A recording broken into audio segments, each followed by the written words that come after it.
आता आपल्याला विनंती आहे की यामध्ये सरकारच्या भूमिकेवर आता प्रश्नचिन्ह निर्माण झालाय। हे सर्व घोटाळे काही सरकारच्या पुरस्कृत होत आहेत का अशी चर्चा आहे। म्हणून सरकारने आपली भूमिका ठामपणे इथे मांडली पाहिजे।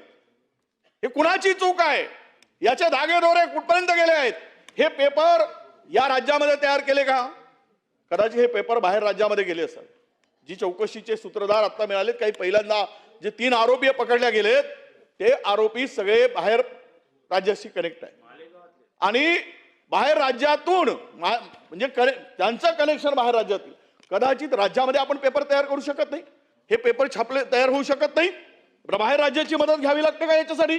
याचाही खुलासा काही चर्चा आहे। त्याची चर्चावर आपण प्रश्न जो निर्माण झालाय त्याचं उत्तर जर महाराष्ट्राला मिळालं अध्यक्ष महोदय, म्हणून आमची विनंती आहे की या वारंवार होणाऱ्या शिक्षकांच्या विद्यार्थ्यांच्या भविष्याचा भवितव्याचं उद्ध्वस्त होणारा हे जे काही चाललंय त्याचा ते खेळ थांबला पाहिजे।